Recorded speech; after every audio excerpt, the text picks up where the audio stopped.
For those that have not had the pleasure of attending one of these meetings before, just a couple of housekeeping items. First of all, if you would silence your cell phones, that would be most appreciated.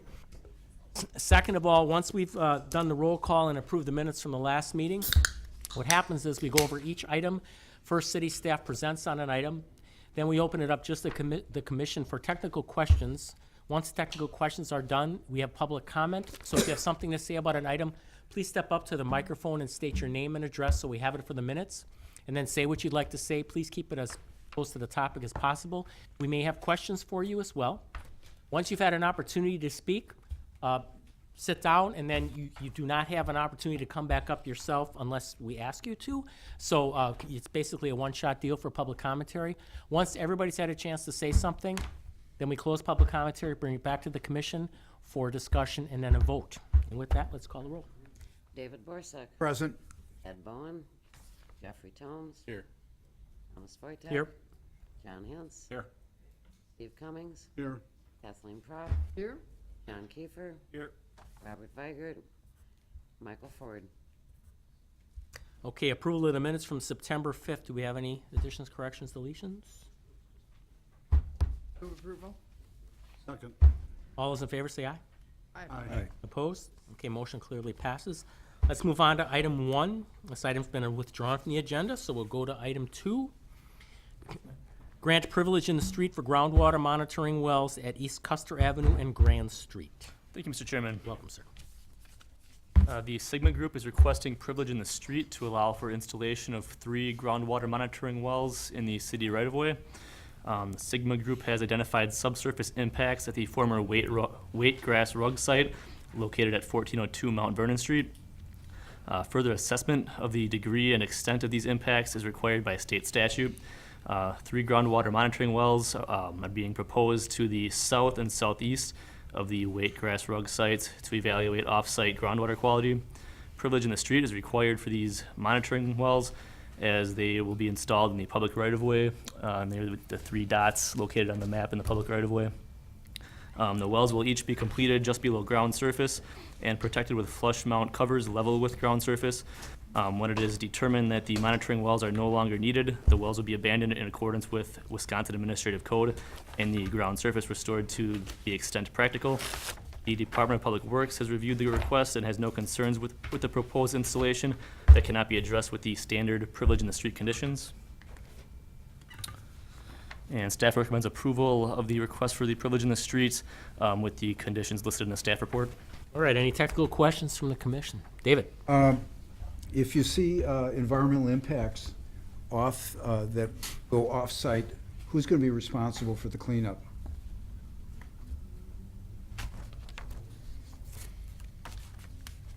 I don't know.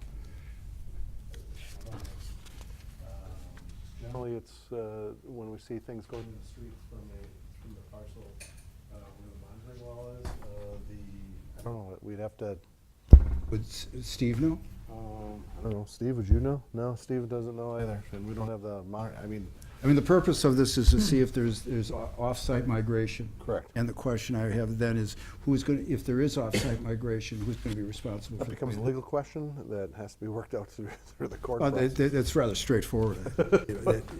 Could you get us an answer for the next meeting? Bye. Any other, Jeff? Yeah, item number 6, I was bringing this up, the last time we talked about, I brought up that the insurance is woefully inadequate in today's times, and during some research and talk with the insurance, and they agreed that that should be higher, and that's I guess you used an old number. We need to modify that to use the current insurance requirements rather than the old requirements. So, I don't know. So when we make a motion, it should reflect that this Yeah, we need to updated reflect insurance that number? That's gotta be updated on the insurance number. Okay, thank you. Other technical questions? David? This is a follow-up. What would that number be? Do you recall? I don't recall. There was a standard from our insurance company Yeah. that, based on our conversation, we checked, and after that, it was just that we're using the base. No, I staff understand. report. I was just curious what the number was. It was what the industry standard was, but I'll figure that out next time and report back. Other technical questions? Okay, seeing none, anyone here from the public to speak to this item today? Okay, nobody? Back to the commission. With the change in seat. With the change on the insurance on item 6 to be updated to the current values as proposed by our insurance company. All right. Second? Any discussion on the motion? Okay, seeing none, let's call the roll. Borsuk, Aye. Bowen, Aye. Holmes, Aye. Hintz, Aye. Cummings, Aye. Prop, Aye. Kiefer, Aye. Wojtek. Aye. Motion Moving, carried 8-0. moving on to item number 3, residential design standards variance request for the partial closure of 2 windows at 808 Mount Vernon Street. Thank you. The applicant is requesting approval of a variance from the city's residential design standards to permit the partial closure of 2 windows on the front elevation of a single-family home located at 808 Mount Vernon Street. The property contains a 1.5-story single-family residential structure, which was built prior to 1920, according to the City of Oshkosh Assessor website. The surrounding area consists predominantly of 1- and 2-family uses with a few multifamily uses to the south. In May of 2017, the City of Oshkosh Inspection Services Department sent the owner a code violation notice after observing remodeling work, including window replacement, completed without a building permit. And the picture on the left shows the front elevation before the work was done. The picture on the right is the front elevation after the work was done. Both windows have been reduced from 71 inches tall by 28 inches wide to 62 inches tall by 28 inches wide. That's a 13% reduction in size. The exterior building design standards allow a 10% variation in height to width proportion for replacement windows if standard size replacement windows cannot fit into existing openings. And here's a closer look at the windows. You can see where they've been reduced by 8 inches in height. According to the applicant, the main reason for the size reduction is that standard size replacement windows are not available for the size of the original window opening, and 62 inches is the tallest available for the 28-inch wide. They feel that this results in an unnecessary hardship, as the cost for custom windows would be excessive. Additionally, the petitioner states that replacing the deteriorating windows with new windows, though smaller, does not detract from the appearance of the property, and they will also place flower boxes on the exterior window sills to fill in the difference in size. Staff is in the opinion that the window size reduction will not negatively impact the architectural style or curb appeal of the house, especially if flower boxes are placed on the windowsill to break up the closed-off area. Staff believes the purpose and intent of the design standards are being upheld, as these facades still maintain significant window area, and the replacement windows appear to be similar in size to other windows on the facade. It is up to the Plan Commission to evaluate the provided information and determine to their best judgment and opinion if requiring original window size creates an unnecessary hardship. Staff recommends approval of the variance request to permit partial closure of 2 windows at 808 Mount Vernon Street with the following condition and finding. The condition that flower boxes be placed on the window sills of the subject windows to break up the closed-off areas, and the finding that the variance will not be contrary to the public interest because the reduction of window area will not adversely affect the structure's architectural design, the neighborhood character, or curb appearance of the block. And also, as another finding, Plan Commission could decide that whether or not there's an unnecessary hardship at play here. All right, thank you. Technical questions? David? Was staff know if the work that was completed done by a contractor or was done by themselves? I'm not sure. I believe the property owner is here today. Other technical questions? Okay, anyone here to speak to this item today? The public? Going once, twice, back to the commission. Is the property owner here? Yep, he's here. Would you step up? We have one question for you, I believe. Sir? Mike. I'm sorry, go ahead, your name? Mike Rosenau. This is more of a process question more than the end result. But was this done by a contractor? No, I did it myself. Okay. Thank you. Jeffrey? Yeah, I'm leaning toward approving this, but I'm getting a little bit tired and frustrated with seeing these things done without building permits. And I'm becoming less tolerant of anybody's hardship. one of the things, Darren, maybe I recommend, because people just may not know, or either they're not knowing or they're just plain ignoring it, is I would suggest maybe in our tax bill that we put something in there that says you need building permits if you're doing these things. That goes out to all tax, payers that own property. If they don't read it, that's their issue, but at least let's try to do this, because I'm becoming less tolerant about approving these things that are done without building permits. Dave? And I concur with you, but just to tag along that perhaps some kind of a placard with a similar outline go to lumberyards and DIY, do-it-yourself places, and have them request that they post it so that people are on notice. Yeah, I think most of them know that most everything requires a permit, not the general property owner like the other places that you're talking about. Yeah, we can put something, a strategic plan goal was to, one of the strategic plan goals was to inform people of codes and what's going on with the codes, and getting into the tax bill or some of the water bill. Those have been effective. There's always a tall run on trying to get into those things, so, but we can put something together and put it in there. It's not an issue. Getting out to the yards, the building companies, I'm not sure. Let's see. Well, there's what, not more than 10 in the city. I would suspect that if they would be, at least we're giving some kind of notice, because I agree with Jeff that there's a time when we wind up saying, no. Well, we say no to the ones that don't make sense to approve. I mean, there's a lot of people who move forward with some of these things just unbeknownst. They haven't checked, and it's a good, they just move forward with it, and they've done something that we can get behind.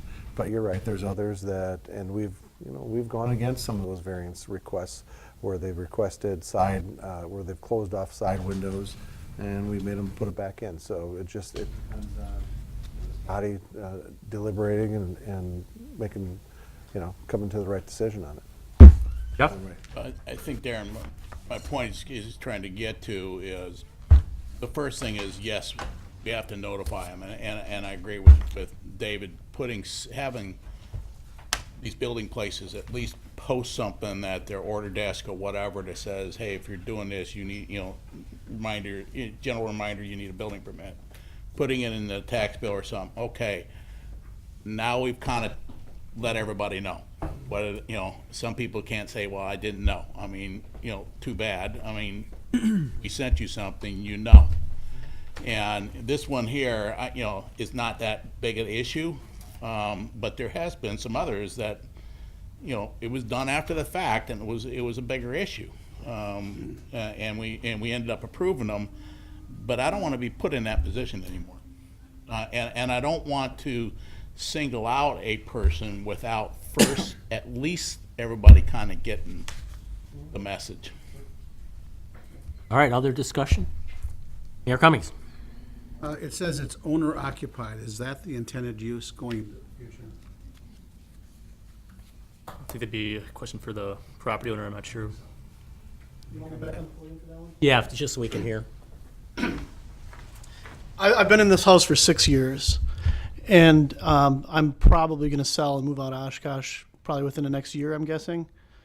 But, this isn't going to be a rental or anything like that, if that's what you're implying. Question. Yeah, I don't have any plans to rent it. Thank you. Thank you, sir. Any other discussion? Move to approve. Second. Any further discussion? All right, let's call roll. Thank you, Chair. Borsuk, Aye. Bowen, Aye. Tomes, Aye. Hintz, Aye. Cummings, Aye. Crop, Aye. Kiefer, Aye. Ford, Aye. Wojtek. Aye. Motion carried 9-0. All right, item number 4 has been withdrawn as well. Let's move on to item number 5, a general development plan and conditional use permit request for a dog daycare and overnight boarding at 3764 Jackson Street. Okay, today we have a conditional use and general development plan request for Jackson Street. Some of this may look a little familiar. Several months ago, there was a similar petition that was filed for a dog daycare or overnight boarding facility. The property consists of three structures at this time. There's a single-family residential home on the southern portion of the site. Included with that then is a detached garage, and then a commercial structure on the north side of the site. Just to orient ourselves a little bit, to the south of it, we have the gas station. East of it, we have multifamily homes within a residential subdivision after that. West of it as well, we have a convenience store gas station. North of it, we have some vacant property. So subject site is currently zoned SMUPD. To the north, we have SMUPD. South and west, we have SMUPD. And then to the east, we do have the multifamily zoning district. The comprehensive land use plan for this area for both the 10 and 20-year plan does call for commercial, so this would be in keeping with that. The petitioner intends to use the structure for a daycare, boarding, and grooming facility for dogs. So the the northernmost building would be the main facility for the boarding, grooming, and daycare side of things. They're proposing a gravel play area for the animals. The existing garage would be renovated for overnight kennels. At this time, they have no plans for the existing single-family home, which is in pretty poor shape, and their long-term plan is to remove that structure. They are intending to extend an existing wood fence along their east and south property line. A large portion of the property line is already fenced, but some of it is in disrepair, and they want to add some additional fence kind of on the northern part of the east property line to give that buffer all the way around the property. Then the dog play area is intended to be a chain link fence as well. The site presently has 2 access points. Department of Public Works is requesting that the southern access point be closed. It's a very small residential drive. For this facility, just the single entrance exit should work.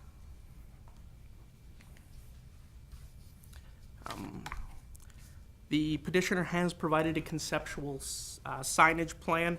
We made them aware of the requirements for both 32 square feet for on-building, 200 square feet for freestanding. They are fine with those standards, but a finalized sign plan will be provided as part of the specific implementation plan. Again, a conceptual landscape plan has been provided, mainly shows what is existing out there today with some improvements to the property. As there are no additional buildings taking place on this property, the new landscaping will be minimal of what is required with the code. But again, a finalized landscape plan will be submitted and reviewed as part of the SIP. The stormwater management plan has not yet been submitted as part of the general development plan and conditional use. The applicant has had some ongoing discussions with our Department of Public Works about what they will need to do. It sounds like the majority of this property will have to sheet drain to an existing location, but they're working on that discussion, and a finalized drainage plan, again, submitted as part of our SIP approval process. They are proposing to renovate the existing buildings, so there will be some building work taking place, but final renderings will not be required again until the SIP. And they are working on a refuse enclosure. They're not sure exactly where they're going to locate it yet, but they've been made aware of those requirements, and will be taken care of at a future date. Staff is recommending approval of the request, subject to a couple of conditions. First, that the southernmost driveway be removed and restored per Department of Public Works requirements. Second, that all driveways and off-street parking areas be paved with either asphalt or concrete. And then third, we wanted to put some limitations on this project in terms of number of animals. These numbers we're giving you today are based on the applicant's request. We just wanted to limit the facility from expansion without maybe having a chance to further review it, see its impact down the line. So a maximum of 40 dogs be allowed per the daycare facility, and a maximum of 30 dogs for the overnight boarding and lodging. All right. Technical questions? Let's start. John? Did we need a condition in here for the refuse in the future or not? 'Cause I don't believe so. It'll have to meet the code requirements. So when they go through the SIP process, we can address it at that time. David and then Jeff? I think three questions. Notification of neighbors, because there was a residential apartments adjacent. How many, Yep, so how both, were the tenants? both the neighborhood complex to the east was notified and the neighborhood beyond that, the North Park Neighborhood Association.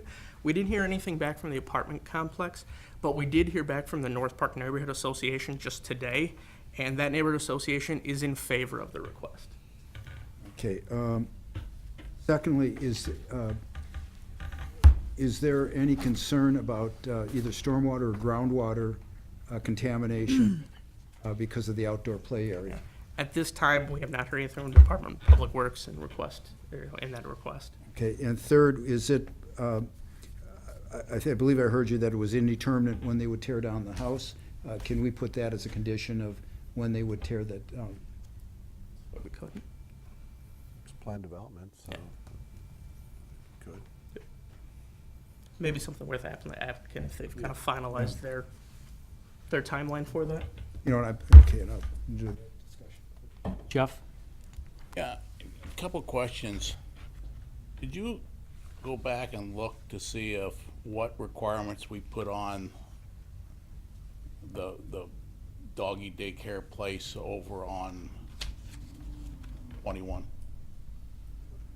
I did not. That's been several years ago, but I know we required them to put kind of a berm up around that fenced-in area to kind of semi-hide that from areas. I think we also asked them that any waste be picked up on a daily basis.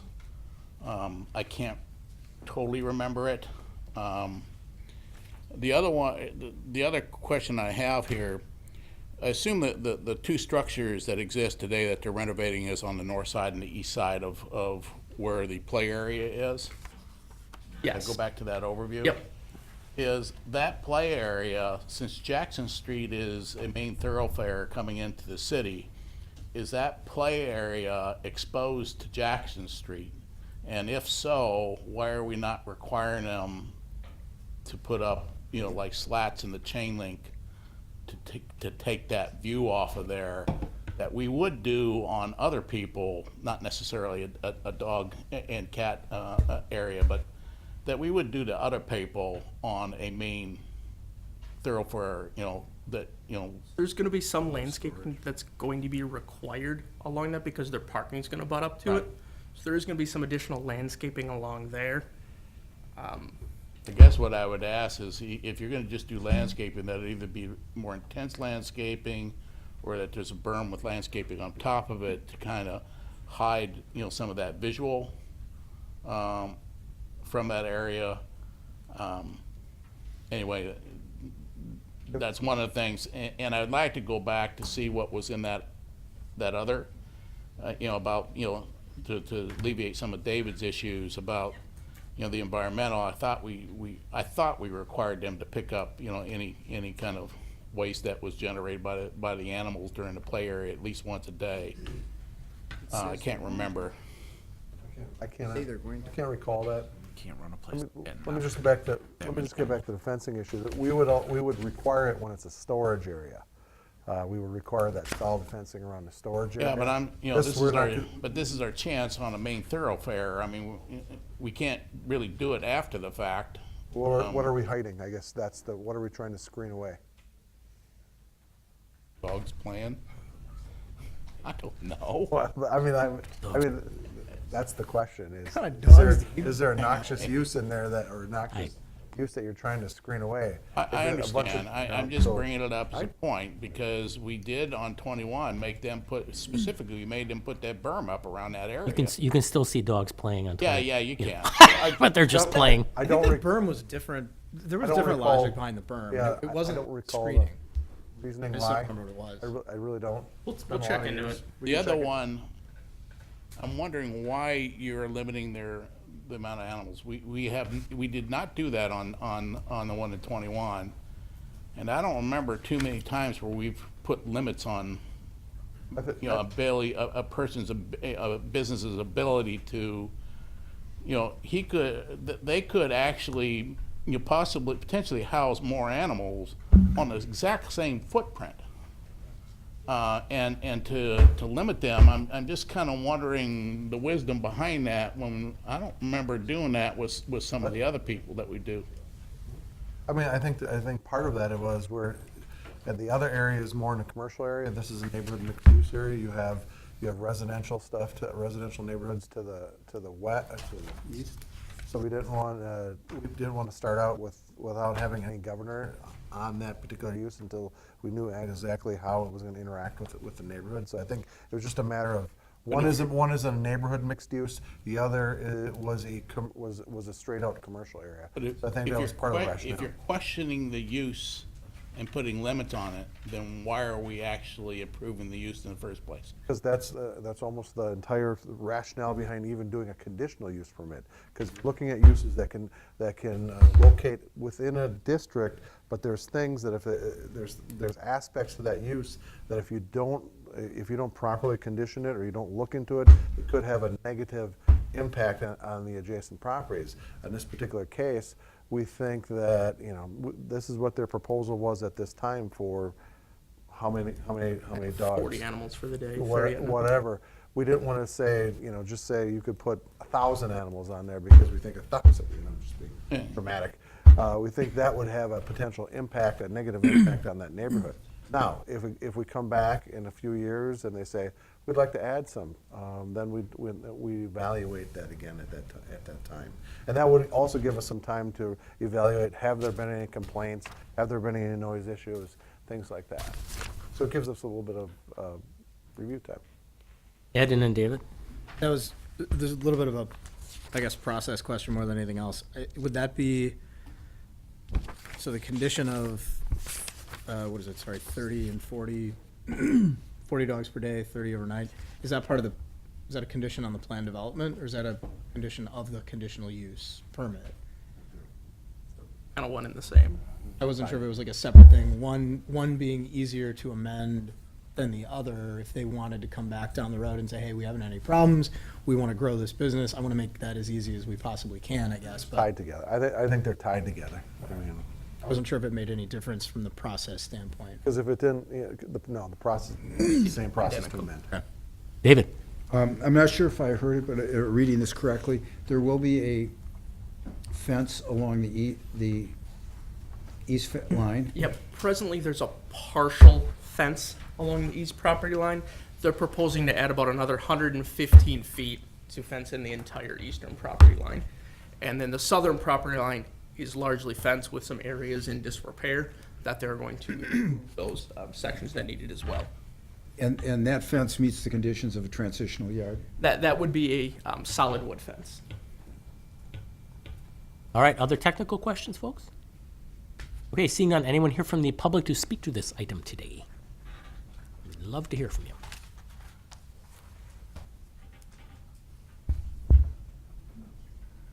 The applicant's here if you have questions for them. I think we do. We do. The applicant would step up. One is fine. If you can't answer something, then the other one can come up too. Just state your name and address so we have it for the minutes. My home address? Yeah. Cassandra Running, 911 Elm Street in Winnet County. All right, questions for the applicant? David? It was stated that you have some intention of tearing down the house. Yes. Do you have a definitive timeline, or absence of that, would you object to putting, let's say, a one-year timeline for that to be taken down? I'm not quite sure about the 1 year, but we wouldn't be an objection to working with you and coming up with a timeline that everybody's comfortable with.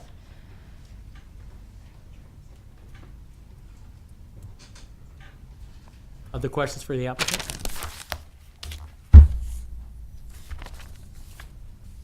All right, good enough, thank you. Are there a couple of, could I just comment on a few things Yeah, that go ahead. were talked about? Absolutely. One thing that was brought up was removal on a daily basis.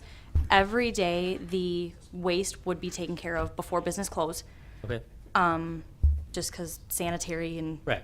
that's just gross. Yeah. And then if there were an issue and you wanted some sort of like a privacy slats or something on what that would be the west side fence that faces Jackson, we wouldn't be opposed to doing something like that if that was something that you guys felt was needed or required. Okay, thank you. Can I just do a John and then David. John? How do you feel about the number of dogs that they want as far as the conditions on here, the 40 during the day and 30 overnight? Are you looking to expand your business in the future? I mean, kind of trying to, We- we've been discussing that. We would hope to expand in the future if the demand was there, obviously. We feel comfortable starting out that that's a very reasonable number. Does that answer your question? Well, are you okay with that number being set as a limit and then having to come back is basically? I would think absolutely, yes. Because the point is that there's no guarantee that you would get an increase. Correct. So either you're gonna be comfortable with the 30 and 40 that could potentially limit your business in the future, or we address it now. Right. We might entertain adding. Can add it. Yeah, we can make it 50. Because once we expand it over into the detached, obviously then we would have more room for additional dogs as well. So, I mean, if we wanted to increase it now and address it now, that would be fine, versus doing it down the road. Again, Your whatever, max for what you have accommodations for at this point? Are these numbers your max? for the one building, we could definitely accommodate more once we expand to the detached area by the house. They have to come back anyways if they were to. Either way, Either right? way, so we can address it at that time. Yeah. David, you had a question? Yeah, I just want to follow up because, to see if we could get our arms around some kind of timeline to take down the house. If, what is your vision of? That's okay. Okay. Timeline for tear down of the house. They're asking about a year. If we're thinking more than a year out. What do you want? He was, The price for taking the house down is $10,000, okay, so. So if you want to speak, you have to come up to the mic. I don't hear well, but I'll do the best I can. Well, that's okay. The people on TV need to hear you. Got a quote on taking the house down, and so far, and it's $10,000 for the first excavator I had out there.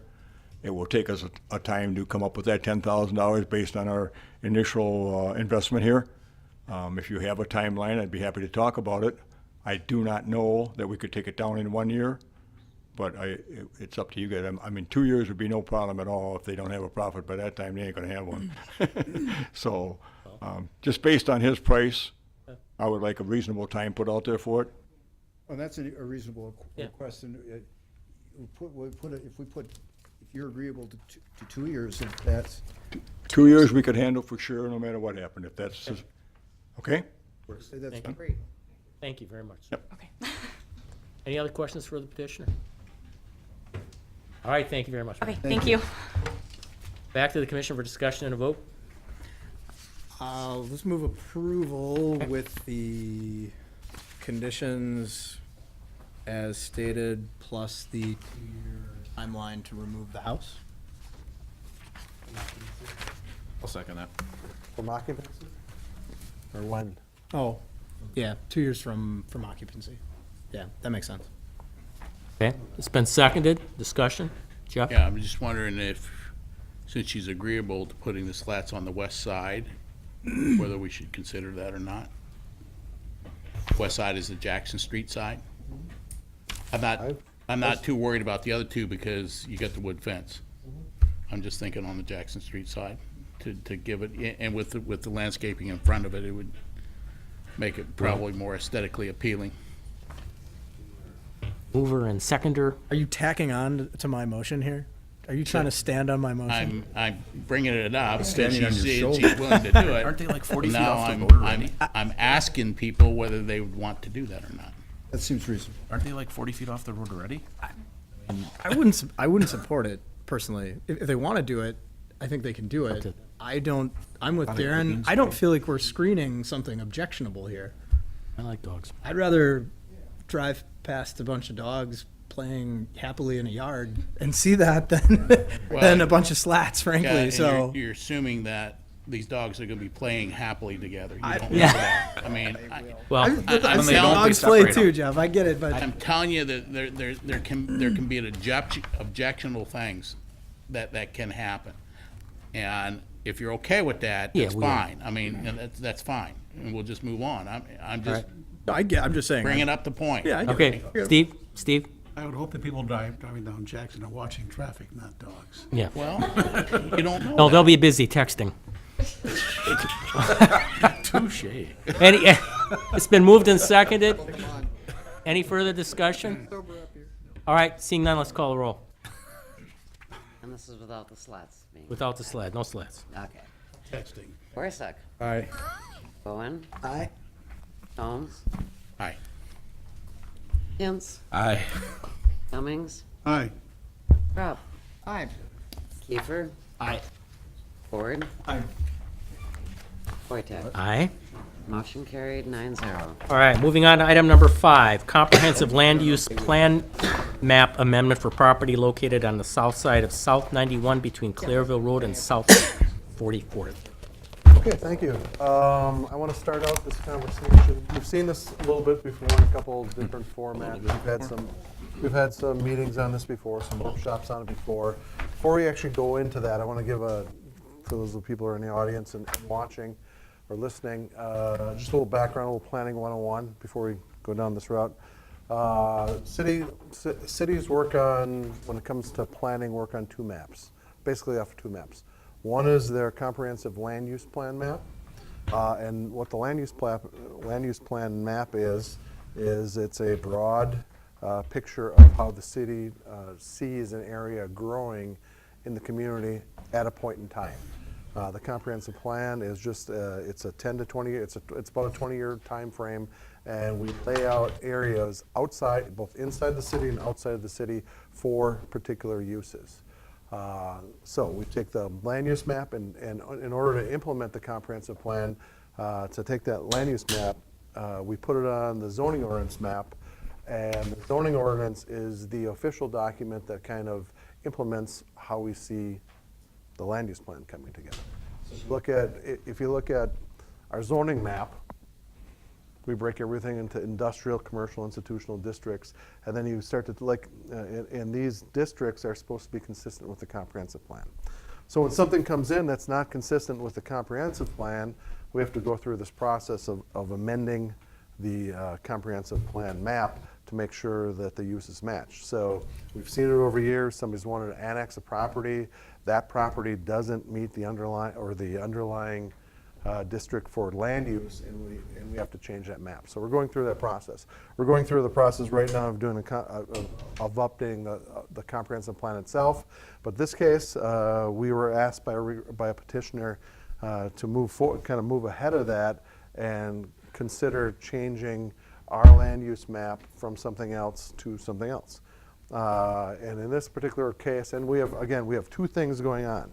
So we have the petitioner requesting to change a particular parcel of land in the area, and then we, as part of this, we're proposing a broader land use change, because if we just do one thing, it has potentially ripple effects across an entire region or area. So we want to make sure that we don't just create one spot, that we look at a broader area. So we've got two things going on in the staff report. It's kind of like and at the end, it kind of comes together. If you read the staff part, it's like a Guy Ritchie movie. Everything comes together at the end. So in this particular one, we have a petitioner, Soderski, requesting that we change our land use designation to residential in this area. So we looked at it and we said, okay, from a planning and land use standpoint, we want to think broader. We think that there are more uses that can be in this area than just residential, if we entertain changing it from industrial. So we decided that we'd take this larger swath, and we go down to the corner here where 44 and 91 come out. You got a mix of uses in here. And we thought we'd take this zone all the way out, and when we say city proposal, industrial to commercial mixed use out here. So if you took global and you extended that down to Highway 44, what we're saying as part of this request is, let's not just do this area, let's do this broader region and change it from industrial to commercial mixed use. And we're going to get into a little bit, I'll use some of the maps to kind of get there. The reason why we want to go to commercial mixed use from industrial is commercial mixed use will allow a mixture of uses in this districts. It will allow residential, it will allow commercial, it will allow retail, it will allow light industrial through conditional use permit, it allows apartments through conditional use permit. So it's a broader district, and the reason why we kind of chose that is you do have a mix right now. You have, if you go out here to the corner, where you've got a daycare over here, you've got Norm Packer's got his building over there, and there's some other more commercially oriented stuff. Right now, the comprehensive plan calls for manufacturing in that area. We just don't think manufacturing makes sense in this particular smaller area. It's actually, this area here that's kind of out here in the hash is actually covered by the business park. It's actually technically part of the business park, or it's covered by business park covenants. So already you have business park that's going to be over here. The underlying land use doesn't or the comprehensive plan doesn't really match up. Then you have, if you're going to the west, you have a pod of residential homes in that area. Our underlying land use designation for those homes right now is manufacturing. So say they want to come into the city, they want to annex the city because they're having some problem with their septic system, something like that. We wouldn't annex as a residential use. We would only annex it as a manufacturing use. And we all know what happens when we annex single-family houses as part of manufacturing. In bringing them in as manufacturing, they become non-conforming, and that creates a whole nother set of issues. So then you start to go to the west, and it gets lesser developed. It's more agricultural in nature, and it becomes old farmsteads, things like that. So in looking at that broader area, as part of this request, we thought that changing to a commercial mixed-use designation was a better land use designation for this area, based on what and I'm going to get into these other maps.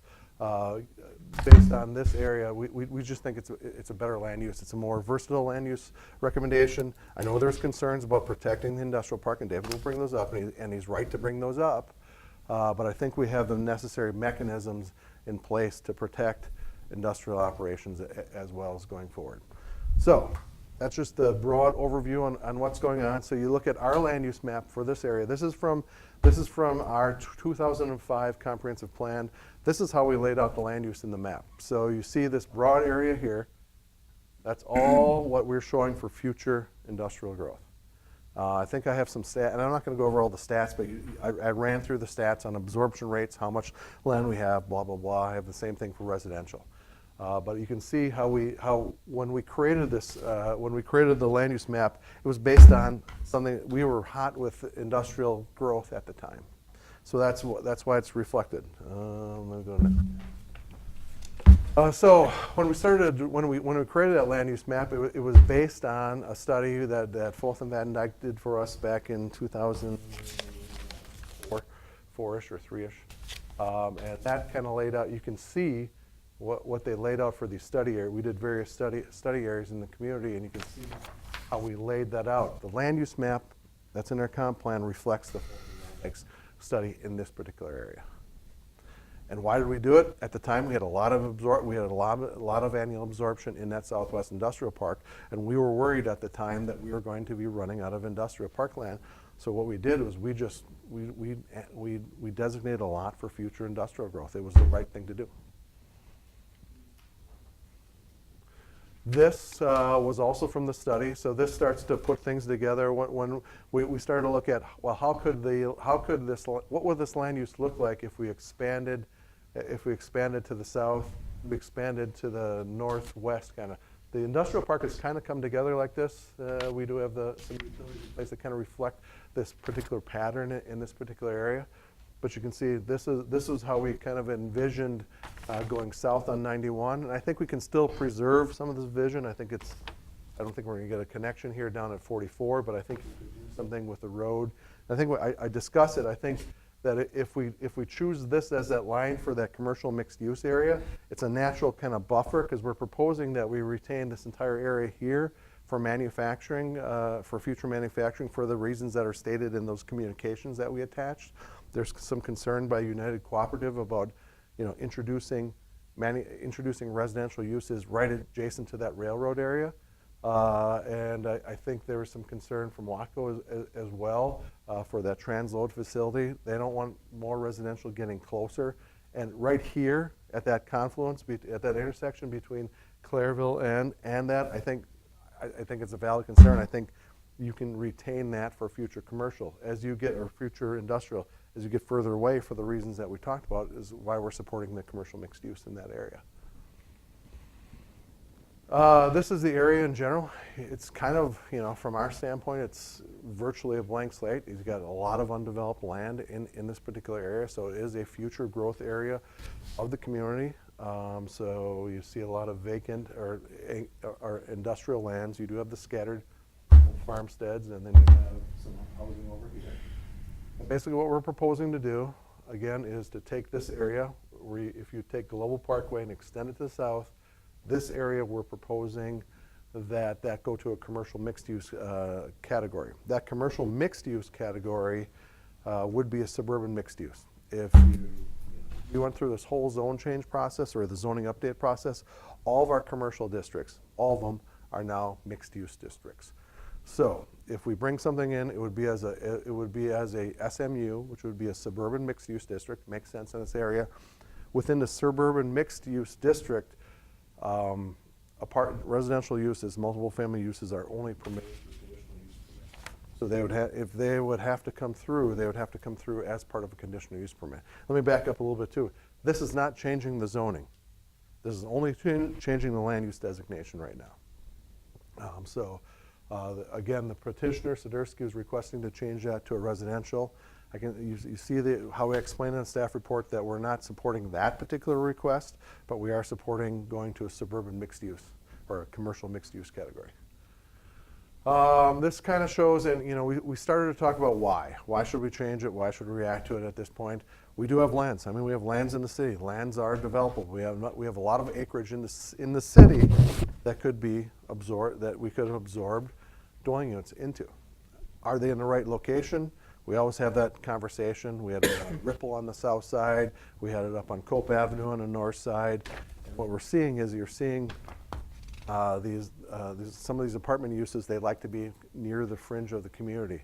The Ripple, it was close to an industrial park. Here's close to an industrial park. So you start to see, what's this one? Oh, this is industrial, sorry. This is the industrial zone. This is the green on this map shows all the industrial lands right now in the city of Oshkosh that are industrial zoned and currently vacant. So it shows that we do have future growth potential. You start to talk about how many acres we have in there. I think we've industrial vacant inventory, approximately 700 some acres throughout the city. You can see this is the request area. This is what's green right now. No, there's things in action. There's things happening in industrial park. That's gonna get less green within the next year here. So that's on the horizon. Whether we can absorb 700 acres in the next 10, 20 years, I think is a bit of a stretch. This is our multiple family residential vacant inventory, and if you look in this quadrant of the city, and we do try and have different types of housing available in different portions of the community because we want to meet all the market needs of the community. This one's not going to be vacant much longer. Ripple, they came in full permit, so they're going to get in the ground over there relatively quick. You look in this area of the community. Midwest owns this one. I don't know where Midwest is on that one. Gabbert and Rouge own this one. I think that might come in for something. That's vacant right now, and we had a single or duplex style development set up for that one. This is Midwest again down here, and I think they've been going more, they want to go more condo in that particular. So for this particular request, which pushed us forward in this direction, you can see adjacent to the industrial park and adjacent to some of the major highways, we don't have a lot of multiple family in this area. You do have Gabbert and Rouge who have a thing over here at the south side of where Waka comes through here. That is a multiple family development. This is a residential land inventory. This just shows throughout the city where we have vacant land, vacant residentially zoned lands. And yes, we have enough lands right now in the community. We could say no, we don't want to grow the city anymore. It's not good growth. I mean, we could absorb it. Now, That being said, do we know that these lands are available? Not all these lands are available, and they're not all potentially developable. I know this is impacted up here by soils, wetland soils. This whole area is impacted. Well, about the entire community is impacted by wetland soil, so it's always going to be a concern. This would be the proposal, and it's a little bit off because Jeff's not here, but he didn't take it out as far as we needed it to. But this is the proposal at the end of the day. What we're proposing, we're proposing that we reject the residential land use request, reject that in favor of the commercial mixed use category over here, which would take it out to this line. It would include what we're missing off this map right now, this up into the 91 here. Most of the other things showed it. For some reason, Jeff didn't get it on that map, but we're proposing that it cover out to this corner. And to bring it back, I mean that for the reasons that we stated in the staff report, the whole industrial, the discussion on our absorption rates, the discussion on the residential growth rates, we are proposing at this point that we adjust this particular area to the commercial category. Then that would then set up at some point annexations where you'd bring something in as a suburban mixed use. Again, it doesn't guarantee that stuff's coming in. It doesn't guarantee it's going to get approved. It guarantees if it comes in as a suburban mixed use, it guarantees that we have a crack at it. It guarantees that we're able to review anything coming through. So that's kind of what we've set up here for this recommendation. All right, technical questions, David, Kathy, and Jeff. Couple questions. When we spoke about Ripple Road, was not Ripple Road already zoned multifamily or? It was not zoned, or the land use? The land use did show residential, correct. So, in essence, it was consistent with our comprehensive plan or land use, and so so the criteria was different over there. I know that one of the things that we talked about was, anecdotally, was developable lands and how much wetlands is in there. Is there anything more definitive in this parcel or this general area what is really developable? On this particular, on the Sidursky request one, or in general? In the area that we're looking at. In general, you have a lot of impact. When we looked at the maps, you have a lot of wetland indicator soils. Now, without going through there and getting an actual, I don't think there's any mapped wetlands in there that I can think of. There's wetland indicator soils throughout this entire region that are going to impact future development. I think the Sidursky one, I think there's a small area they did a delineation. There's a small area of wetland on there that they're going to have to deal with. But that's what So there's nothing officially on the DNR map or? Not from what I recall looking off the GIS. If I understand you correctly, even if we approve this change, and somebody came in for a development plan, does that mean that we have to approve it? If somebody came with a? It's a conditional use permit. You don't have to approve a conditional use permit if it doesn't meet the terms of the conditional use permit. That's, I know, now, legally, there's different opinions on that. So we've denied I know that we've denied conditional use permits before here in the city of Oshkosh. Okay, then, as you know, my major concern was protecting of the industrial park and especially the development of the transload facility and the anticipation in the out years of that becoming an intermodal facility. So can we get some sense of detail, sense of impact of that area, the use, hours of use, and the line of thought here is, my sense is that this is not going to be an 8 in the morning to 4 in the afternoon operation. That could very well be 24-hour operation. So we're going to have, noise issues. We're going to have off-hour issues.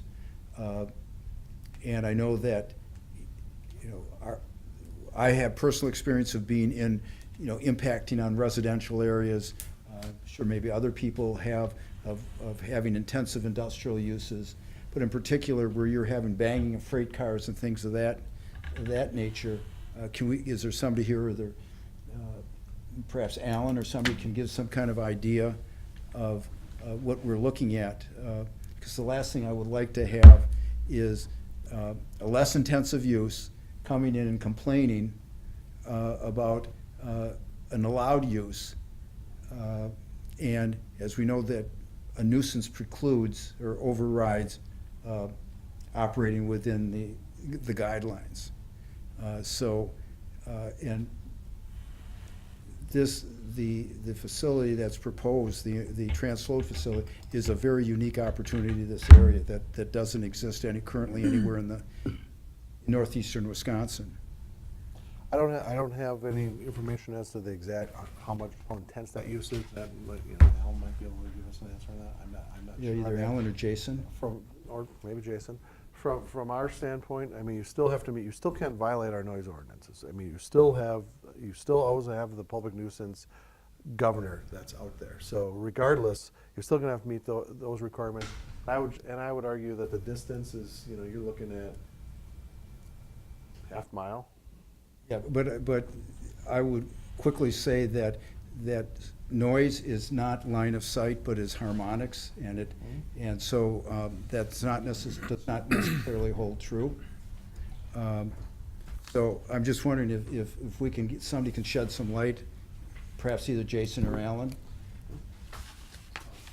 Alan's in the back of the room, so Well, you ready to answer it now, Alan? Then go ahead. Did you get the question, Alan? repeat the question, please. The best as I can remember what I said. That is, what I'm concerned about is the negative impact that residential might have vis-a-vis the intermodal, or the transload facility, and the potential of it being an intermodal facility, hours of operation, things of that nature.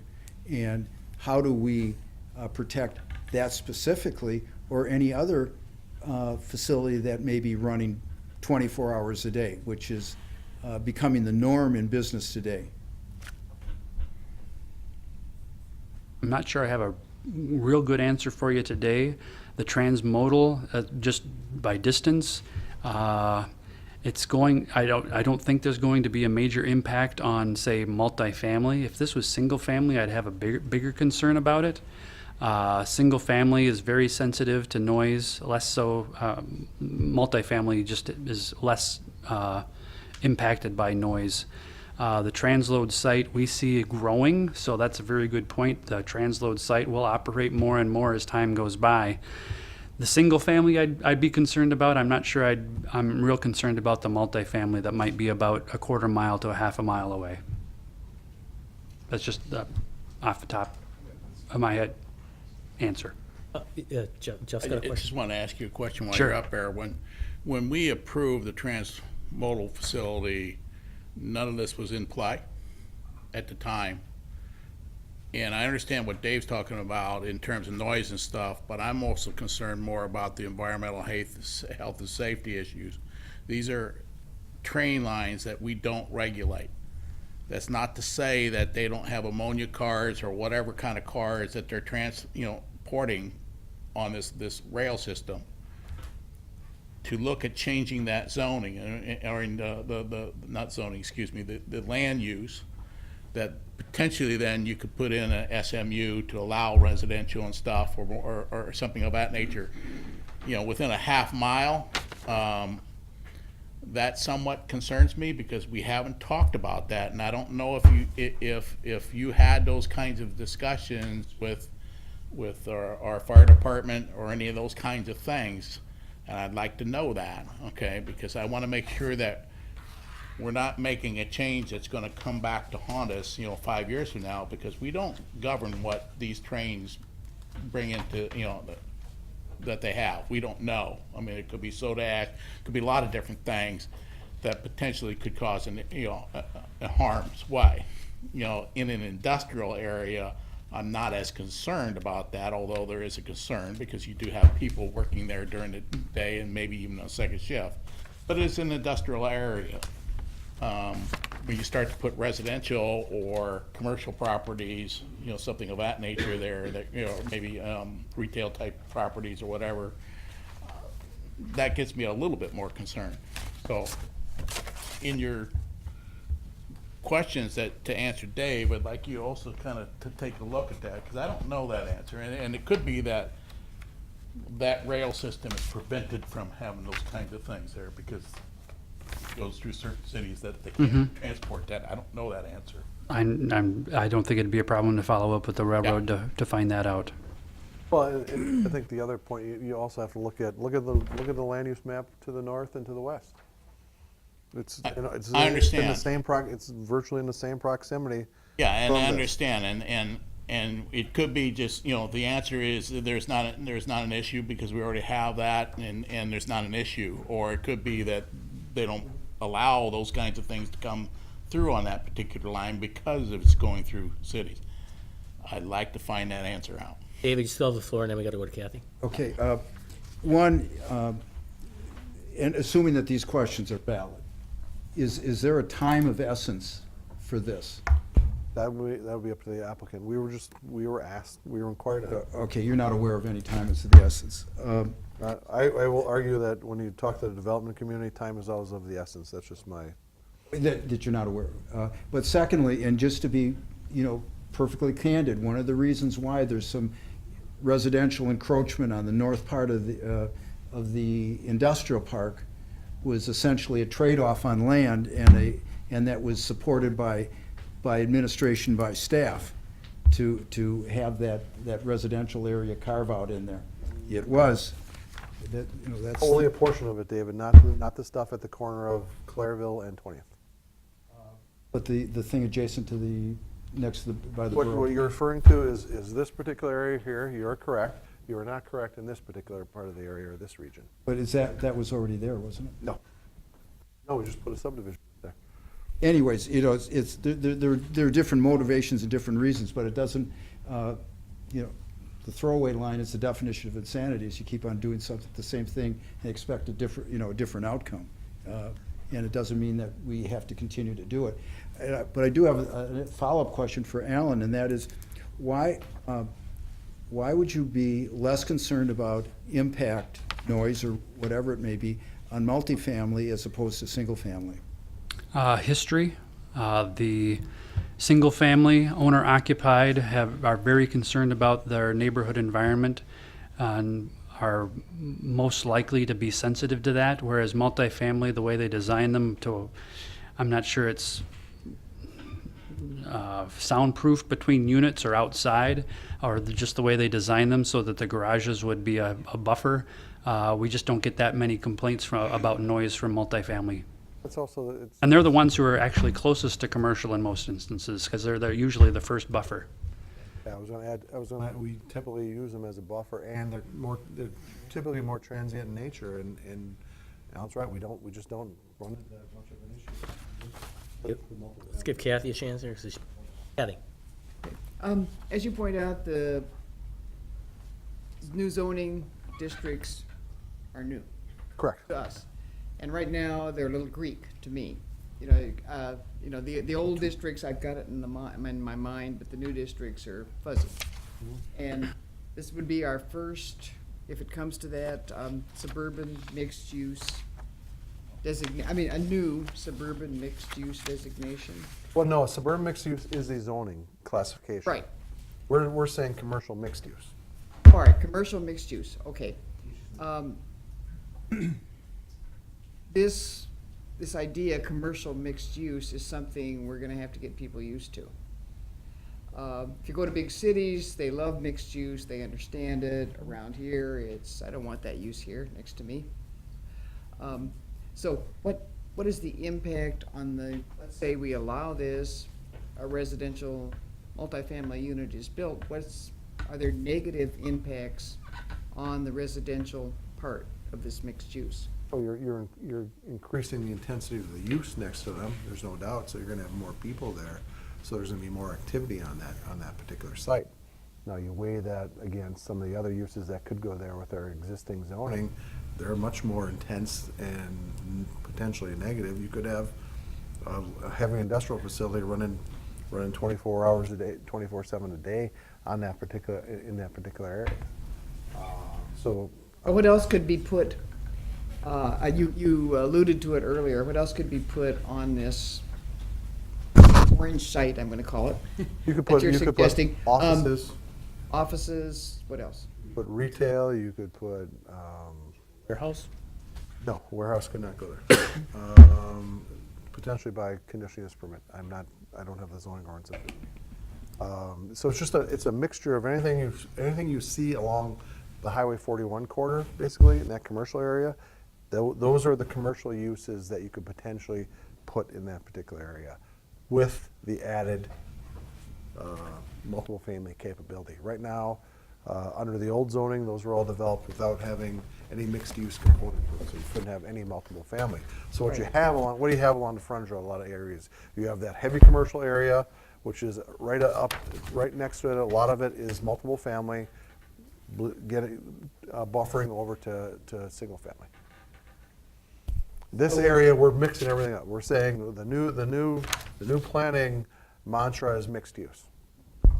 Yes, Whether it's it's mixed not- use We're not building. gonna require the residential to be a buffer, like over here, maybe there's another area in the middle of this, I'm just fantasizing where residential, a mixed multifamily interest could come in. Could, I mean, I think, and that's why we have the conditional use permit aspect of this. We're able to evaluate each of these uses on its own merit, on its own impact in that particular area. And we either condition appropriately, or you can potentially recommend denial of that. So you have a whole multitude of options that you're going to get with this. Also have to remember that, as we move forward with planning, as it always is, as we go into these town areas, we're always dealing with pre-existing uses that we couldn't control at some point. All the stuff that happened along Clairville Road, how many of those CSMs did we bring through this body and recommend denial of? We couldn't deny it because of the things that happened at state level, but now you've created a lot of these uses in this area that we're gonna have to deal with, things that you're concerned with, David. I don't think Jeff's got this shown right. There's some residential uses right over here that we couldn't prevent from occurring because of the old CSM rules. We're gonna have to deal with them for a number of years, and those are single-family uses, and they are the ones that are generally for us. What Alan was saying, we get more complaints from those because those are owner-occupied. It's harder for them to extract themselves from the situation when an industrial park grows up around them.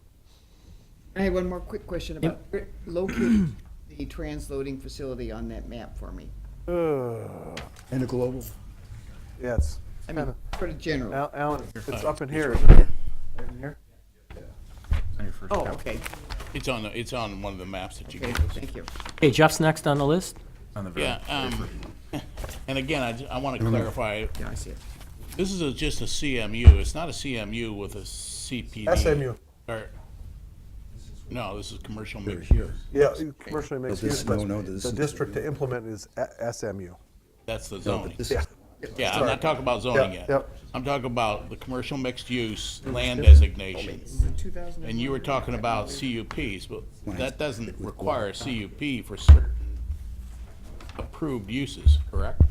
For certain approved uses. There are Yeah. certain other uses, Mark, pull it out. Like the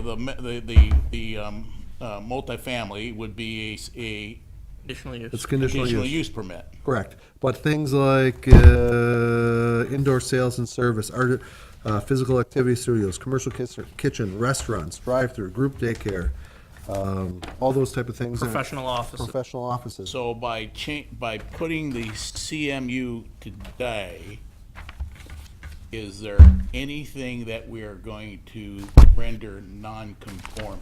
Like, for example, I assume you can't have agricultural in a CMU. No, because it's an existing use. Remember, it's an existing use. But so is they that an can continue- existing non-conforming use? Grandfathered in. The other thing, remember, we're dealing. I remember- understand, is it a non-conforming use? No, because we don't have zoning. Right now, we're talking about the land use map. We have non-conforming uses when we bring them into the city. So right now, if we change the code to whatever it is, even though these residential uses are shown on this map as future manufacturing, from our standpoint, we don't regulate them from a zoning standpoint, so to us, they're not non-conforming. Once we bring them into the city, and we bring them in in a manufacturing zone, then they would be non-conforming. So I guess what I'm getting at is, are we gonna potentially create issues for existing businesses, residences, whatever? No, there's no manufacturers in this quadrant. What you do have these commercial businesses, you got the daycare center, you got some professional offices out here. What we're doing is making our land use plan be consistent with Right. that area. And, So No, I get that. I just wanna make sure we're not negatively impacting anything. Yeah, you have to remember this area being not in the city, when you annex it, must also be rezoned when it's annexed. They No, can't keep and that's it. what I'm getting, that's my third question. The second question is, you showed up, by that, the daycare center and area, there was a portion of that land that's industrial park. business park. Was it business park? Yeah, it's business park, correct. Now, does that change, or is it just incorporated into the CMU? No, it's just, what happens is, it stays the same. It's business park zoning. It's not changing. We're just lining up the underlying commercial. Right, the underlying land use, okay, and I understand the zoning is separate, a separate Correct. issue. It's the implementing tool. So if the project for this multi-housing was to move forward, it would require a zoning change or a zoning of SMU CUP. No, we would, in that particular area, the business park PD, it's fine. No, I'm talking about the multi-housing. It would Oh, require yeah. annexation and It would rezone. have to come in as It's a a SMU. SMU. Correct. It would, We would not entertain it as a straight multiple family zone. and they couldn't do anything unless it's annexed into the property? I mean, into the city? They can develop it under town zoning, but town zoning is a different thing. No, I understand that, but they can do it under town zoning, which then wouldn't create any pockets to the residential It's just not east of there. It's just not feasible. It wouldn't happen. This development as proposed would not happen in the town. It won't happen. Because of the utility issue? Utilities and generally the towns around, they don't have many multiple family zones. So most of the multiple family that's developed in this county or in this region is developed in the city of Oshkosh. Conversely, most of the single family is developed in the towns outside the city. Okay, thank you. All right. David? You pointed out an area, just so that it was understood, I think on the working map that we have, we show something that says intermodal and transload facility, but really what we're talking about, It's an old map.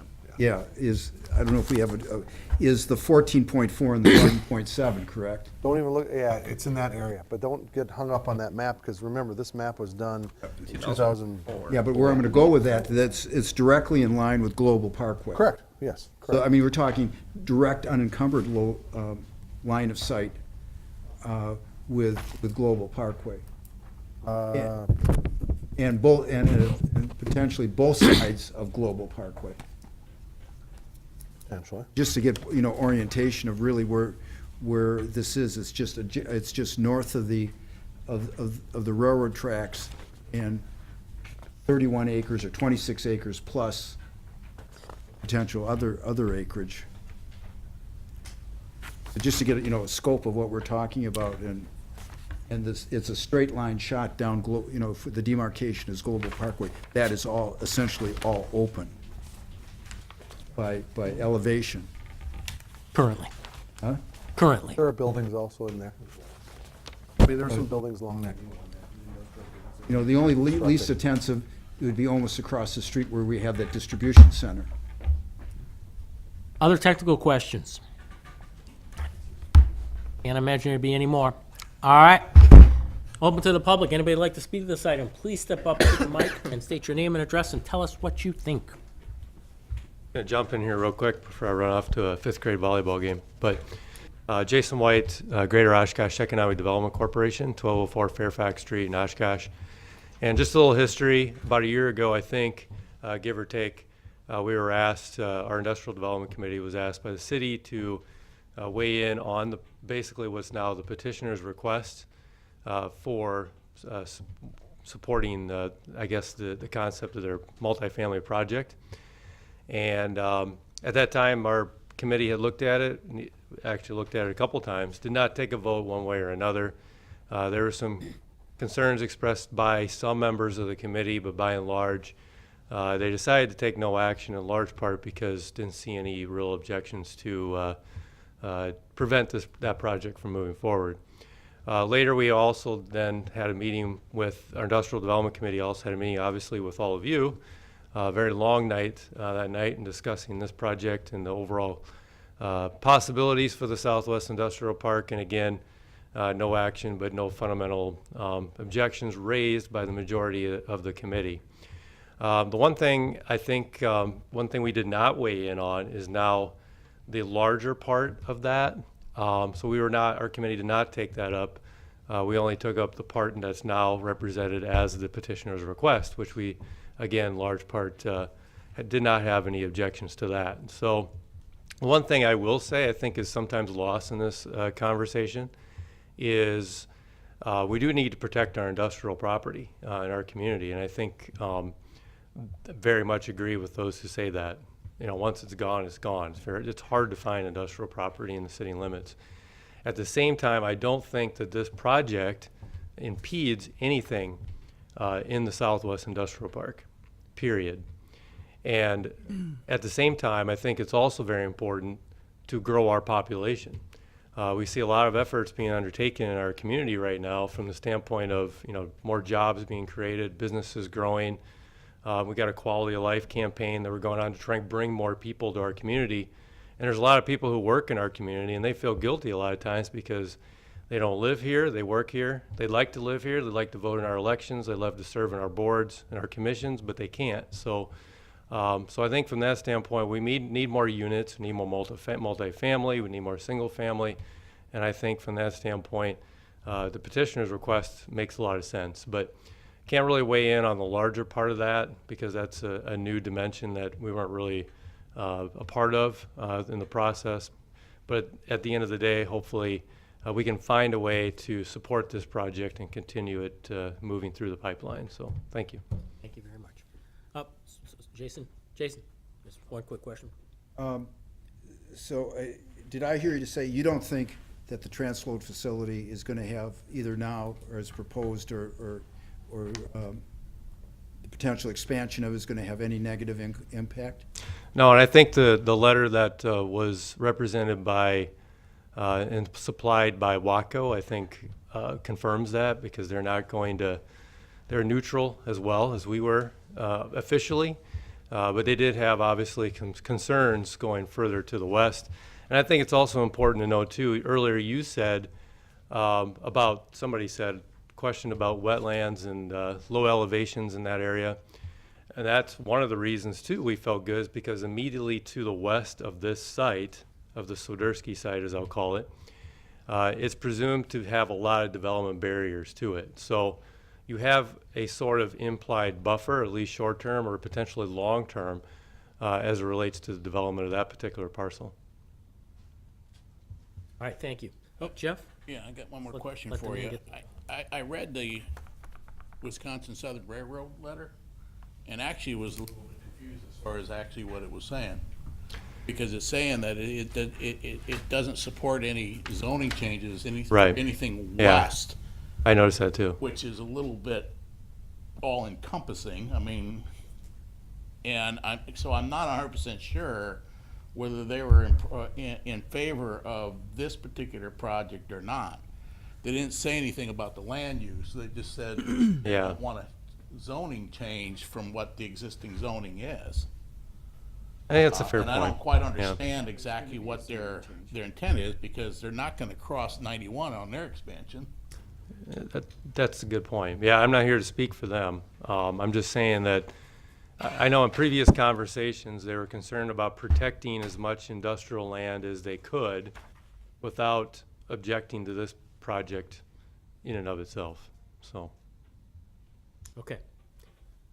Thank you There you very go. much. All right, thank you. Go to your volleyball. Anybody else? Come on up. State your name and address and tell us what you think, sir. And be Home prepared. address or business? Home, please. Okay, Andy Yankee, formerly 618 West 9th, now 1031 West 10th Avenue. I'm here representing Yankee Farm LLC. Kitty corner across, may I approach the Certainly, if you could point it out to us, that'd be helpful. Sure. I'll talk loud so that the folks at home can hear me. This right here is our property. Okay. Now I'll return to the mic so all can hear me. My brother, Dave, in the green shirt, our position on this is neutral. We have tenants right on the corner, the greenhouse, in that house. I see no problem. I've reviewed the proposal. Swiderski, I think you have it well thought out. Good job. Really, I'm on the fence here. I support the rights of the adjacent residents as well. This is why I'm on the fence. My brother and I grew up out there, and it's a beautiful country setting. And while the residents would love for it to remain country forever, I don't see that happening as the city expands and as proposals come down the pipeline in the future.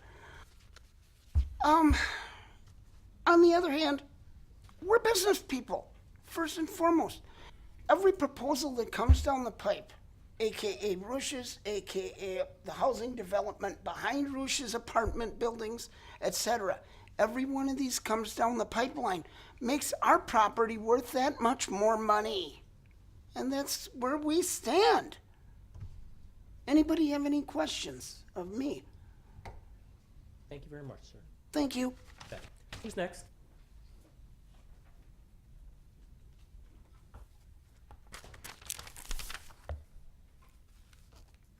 Anyone else? Oh, here. That's right. Hi, Jackie Miller with SC Swiderski, 401 Ranger Street in Mosinee. So I'm here representing the petitioner. I think I've spoken to you a few times about this issue.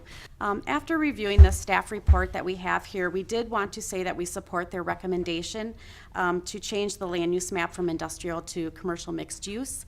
And we do understand the process after that we'll have to come before you several times to get through the approval process. But we do feel making this change as they suggested kind of protects that area and maybe brings everything into the right land use. You need to make this change anyway. The way that they divided it out and they're kind of addressing the greater area, we feel like that's going to be a good buffer area. Commercial is a good buffer area going into industrial. So we fully support the staff's recommendation on this point. Thank you very much. Oh, Dave's got a question. During the discussion today, there the potential of several land use questions, or so that comes to the question of what is your timeline, or what if some of these unanswered questions are pertinent, how would that affect this specific development? Well, Daryl's been keeping us informed of all the new developments going in and just making sure that we're still interested in moving forward. And, you know, we're in constant contact with the seller as well.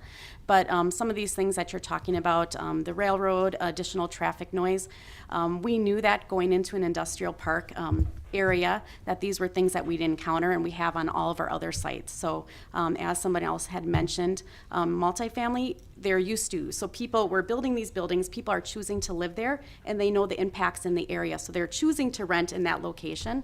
And they also have the option after a year to discontinue renting there. So it's something that's very common in multifamily, and it's an issue that we see that many renters overlook some of these noise concerns because, as you mentioned, on that side of town, there might not be a lot of other options for them for housing.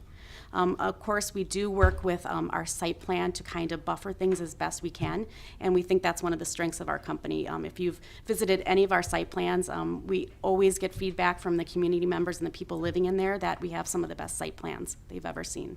And I'm sorry, I didn't say that very well.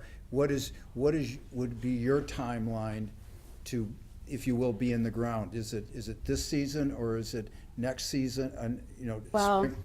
going through, we'd still have to go through the annexation, and then, of course, conditional, we have to get our conditional use application in. So we're talking that will already bring us into spring. So this would be end of 2018. Thank you. And that was, if some of these questions that were raised, that would it make any, would it delay your process? It does not sound like it would significantly delay if we. Well, our process doesn't really start until, if this gets approved, it has to go to city council. We won't even start annexation or, conditional use permit until after this issue is resolved. So the further that gets pushed back, then it pushes us into a different year. Last question. Would you have any issues that if we requested additional for soundproofing to either airport overlay or something to that equivalent, or railroad yard overlay for soundproofing? I can't say without running it by the owner, but we do work in every community we go into. We work with their requirements and their requests, and we usually are able to find common ground. Thank you. Anyone else here to speak to this item today? Once? Twice? Okay, public comment is closed. Back to the commission. Start with John and then Jeff. I just want to touch on something that I guess David's been beating like a dead horse here, as far as the sound And now. with the railroad. This sawdust district that's being developed right now, Dave, and I know you're very familiar with that area. I grew up in that area with a rail yard right across from the Pioneer and a 4-star resort. That was a rail yard for decades. And we were in single-family homes. And yes, there was noise, but it wasn't overwhelming. And we were a lot closer than this development is to that. So as far as the sound goes, I don't think we should be taking that into as much consideration. The developers said that that's one of the things that they factor into their whole packet. And being someone who's lived literally less than a quarter of a mile from a rail yard with nothing in between, it's not going to be as bad as people think it is. Okay, thank you, Jeff. Yeah, I just want to take time to point out the obvious. All we're doing here is looking at a change of land use. That's it. We're not looking at any development. We're not looking at any zoning change. We're looking at a change of land use from industrial to commercial. That's all. And from my standpoint, I don't have any issue with the land use change. Any particular project that comes up, we're going to be looking at and addressing those particular issues. So if they come back and they have to go through the annex and they have to go through the SMU designation with the CUP, well, guess what? In the CUP, we can put the condition in that you do sound deadening, you don't have any issues, and that has nothing to do with what we're voting on. So I'm in support of changing the land use to commercial, because I don't see a real downside. I don't see where, based off the data that you provided, where we need to designate that as industrial park land, because we seem to have an abundance of industrial park land that'll stretch us into 75+ years, based off the data that you're giving us. Hope that doesn't last that long, but chances are we had a precipitous drop off in absorption over these last several years, and basically nothing last year. So, and on the other side, it does have a requirement for, if you believe the population statistics, that we need to have residential. And I believe that we need to have some of these multi-family or commercial or retail developments in areas that make sense. So if you're going to put residential there, you may want to put retail or commercial or something there that those people work at. That makes sense to me from a planning standpoint, that if you're going to have an industrial park, that we have all types of residential in that area to support going to work in those industrial areas. And don't have that per se over in this side very well yet, and that's why I'm leaning to where I would support this and see what kind of developments come in or submitted to us for that particular area. Thank you, sir. Next, anybody else? David? All right, and certainly, you know where I stand, and it's all about protecting the industrial part. That being said, I would like to make at least one suggestion or consideration, and that is instead of using Global Parkway as the delineation, is that it's the, and I don't think we have a good map, but there's about a middle property line so that the area is reduced in about half. May only show up on an aerial as opposed to. That right there. This is good. So what you're saying is reduce it to this line here. That's correct.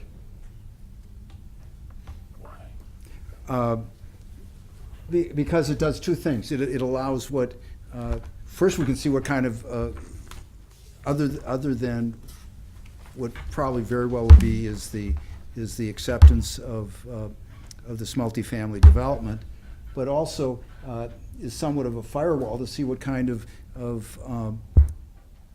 what potential development. We can always move it.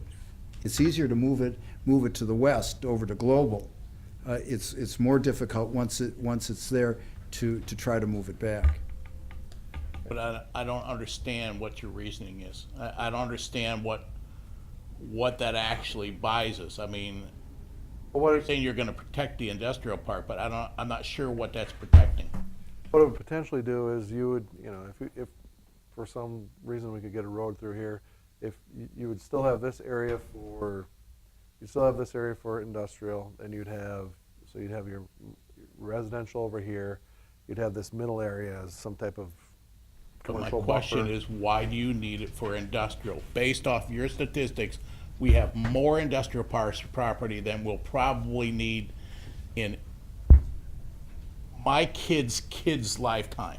Well, go ahead, David. Well, you look at some of that. First of all, there's other stuff that is happening, that is in the works. But the others, you look at a big portion of that. That was the Vulcan Quarry, I believe. When you look at that big gray spot in there, where industrial park is. There's certain stuff that's it's not vacant in industrial. It's there's two things showing up here. The green is the vacant industrial lands, and everything else is everything else. Okay, all right. But it's, I think that that would give us the increment to see how this. I think that I'd rather move, if we have to move this incrementally, what's the demand for mixed commercial? Whatever that is. It allows you really what it seems that's the will of the group to eventually approve the multifamily housing, but it's also firewall that we have to come back to see if there's a need for that. But isn't the area to the left of that green line also industrial? That is, we're not proposing any change in that particular area. But what I'm saying is, doesn't where you have it now provide more of a buffer between whatever commercial gets developed closer to the 4191 intersection, and provides you then a bigger buffer between that area, which could be that residential, all that kind of stuff, rather than if somebody come in with with industrial and put it right where Dave's saying to draw the line, he can do that, and now you don't have any buffer. And that doesn't make sense to me either. I'd rather have the bigger buffer in between and push the industrial out farther away from less intensive John and then use. Michael. Well, actually, to add on to this, we just had the gentleman from Go EDC up here saying that the land immediately to the west of this property was very tough, if not impossible, to develop on. So, I mean, is anything gonna get developed there? I mean, you know, in any kind of a near future, if we have that smaller area as far as commercial to give the buffers? Just kind of put, because that was put out there by them, ADC, while we were just here. Michael? Yeah, I mean, I think the plan as written makes sense based on the trends here and trends in cities of our size in general. I'm just curious, Darren, how'd you choose that barrier? Again, we thought, you know, based on some of those old plans, that a road coming down, that the road would be the barrier. On one side you've got manufacturing, the other side you have some different types of uses. So we thought that was a natural barrier. Again, the wetlands, the elevations, that might change things, and not to a little bit with what, you know, trying to defend a little bit of what David wants to do here is, I think he's more concerned that if we change this to a zoning, that SMU zoning, you could introduce residential over here right at that intersection. So I think You can that's- talk about changing zoning. No, I know. No, Talking I about know. I'm just. the one. Yeah, it's not proposed to come in. I'm just saying. I think that's kind of where David's coming from on that. We still think this area is a good candidate for that. We think, you know, commercial mixed use in this area we think it's a good land use. Anyone? Go ahead, Kathy. I like the larger area. Do I have a motion on? I don't have any motions. I'll make a motion to accept the changes as proposed. I'll second As that. proposed. Oh. The To- larger area as proposed. Okay, so as, okay. Staff? Okay, it's been moved and seconded to support the staff proposal. John's got it. Any discussion on the move? Seeing none, call roll, please. Borsuk, No. Bowen, Aye. Holmes, Aye. Hins, Aye. Rob, Aye. Kiefer, Aye. Ford, Aye. Wojtek. Aye. Motion carried 6-2. All right, moving on to item number 7, public hearing for the 2018 capital improvement program, as long as we have people.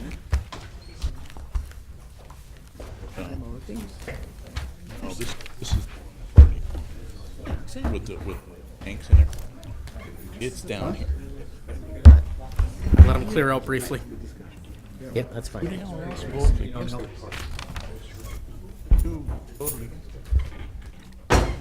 Borsuk. Oh, I got 7. Sorry? you're right, 7-1. Mr. Borsuk was the only vote. Well, again, Something new. You'd think after all these years you'd be used to that, Debbie. You would think. No. No, I just can't count Nothing Jeff. rolled up. All right, let's talk fire trucks and All right. other things. Just very briefly, the staff did review the 2018 CIP request. It is, in our opinion, meets the comprehensive plan. More specific questions we can direct to the Department of Public Works. All right, folks, surprisingly, David and Jeff have questions. Let's start with David and then go to Jeff. One, an observation, I was incredibly, as looking at this year's street improvements, is the age of the infrastructure, stuff going back, not to last Older than you century. are. But yeah, older than me, and then even older than that. But when you've seen stuff that 1890s or whatever, that's absolutely amazing. It is. But I did have the smallest of small questions, and that was with the pump station, where they're looking at replacing the underground storage tank, and saying that it's not practical to put above-ground storage tank. And my real question is, why not pipe that with natural gas and minimize the environmental considerations? We have an answer coming to the podium. You micromanaging? Yes. The primary reason for replacing the diesel tank at the Broad Street station and not going with natural gas is that generator was just replaced a few years ago, so it's a brand-new diesel generator that is at that facility right now. Obviously wasn't considered at the time. No. Jeff, you had your hand up? Yeah, this is just a general question. Are we still under the $15 million cap? Or did they change that? Still under the CIP cap that the Common Council put in place? The general obligation borrowing, yes, I believe that's 11.4 million. And where are we? CIP should be balanced to that. And I know that's not, I get mixed up as far as, I know that's not the comp plan, but it is a directive from the Common Council, which I always figure is part of the comp plan. We have all sorts of things that aren't part of the comp plan that we say are part of the comp plan, like the bike bed plan. Other questions from the committee? Go ahead, David. It's for James. It's certainly the lessons of Houston told us about the importance of stormwater runoff. As we're putting these mitigation factors in, what are we designing them to reduce the runoff or the release of stormwater? Which practices are you referring to? Well, we're putting basins in and other. The city storm sewers. Our design guidelines that we are using right now is keep a 10-year design storm completely off the street, keep a 25-year design storm in the parking lane so the center lanes are drivable, passable, and contain a 100-year design storm within the right-of-way. I'll put you on the spot here. Can you explain to me what the Safe Drinking Water Loan Program is? It's a DNR program that instead of using revenue bonds, it uses a low-interest loan as the funding mechanism. The primary difference between the two mechanisms is with the revenue bonds, you have to borrow the money up front. With the Safe Drinking Water Loan Program, you file for reimbursements throughout the project and you make interest payments until such time as you completely close out the project, then you start your full repayment. Does this count against our loan value for the city? What do you mean the loan value? What our rating agencies look at as debt?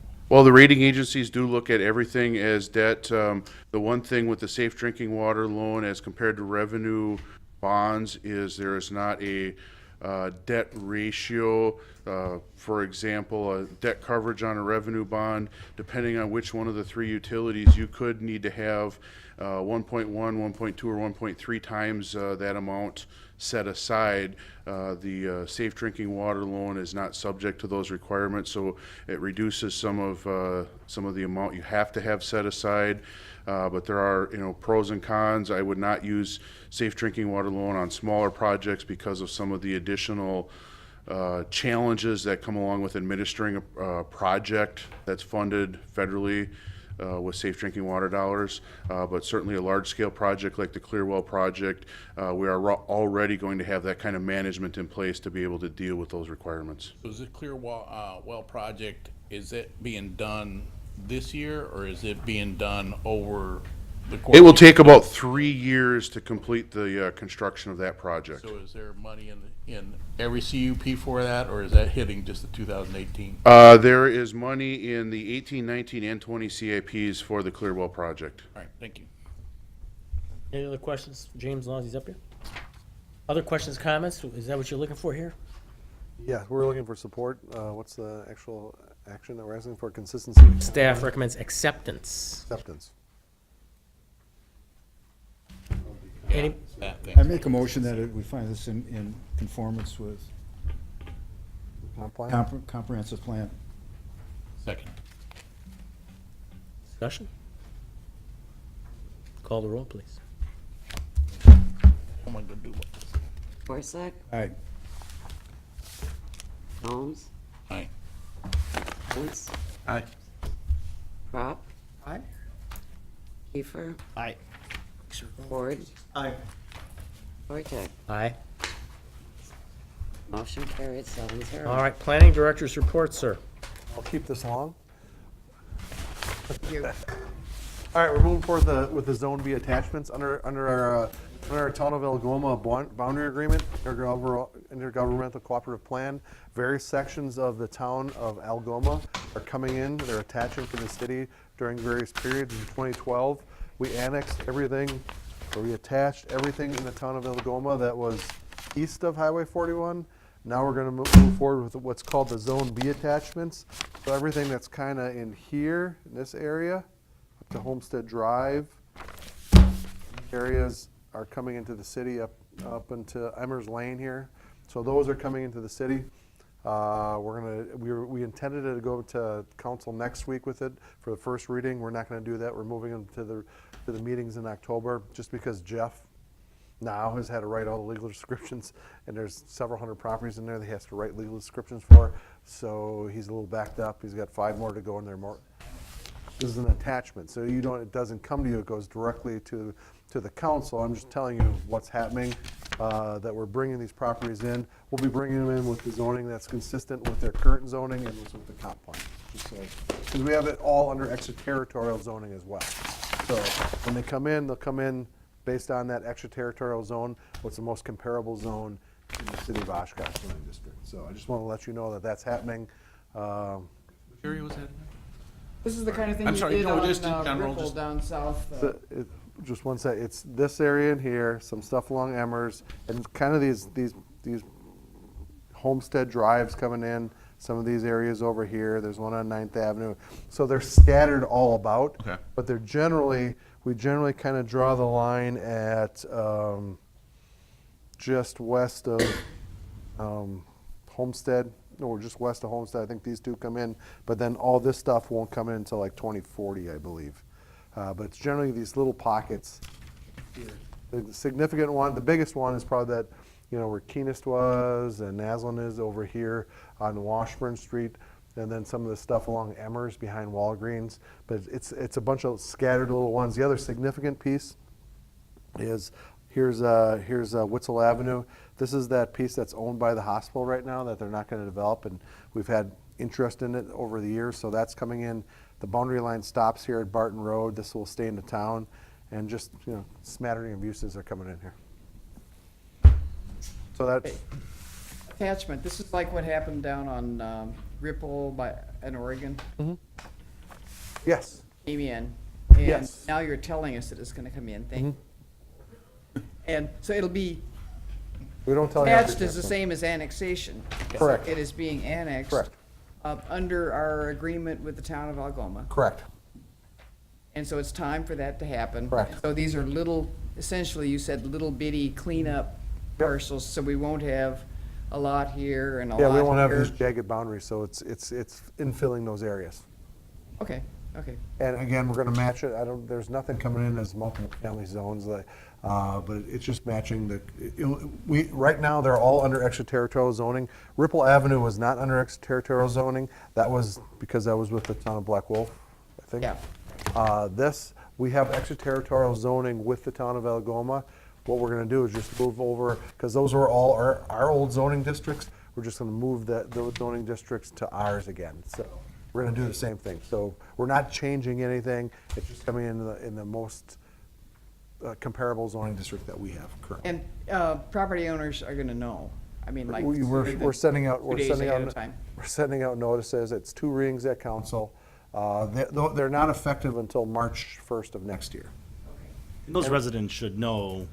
Oh, we've got I mean, this has been in the works for well over a decade. Yes, there's some excitement out there. They are aware. Yeah, they are.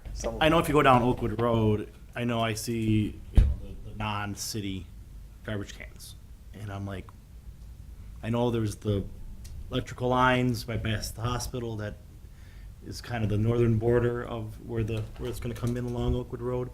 Are those parcels along Oakwood Road coming in too? Yes, the Oakwood Road. The Homestead's further west, correct? Yep. Homestead's further west, so yeah, you do have a couple pockets along Oakwood Road, right in here, yeah. Several of them. Those are Talking coming. about, Right here.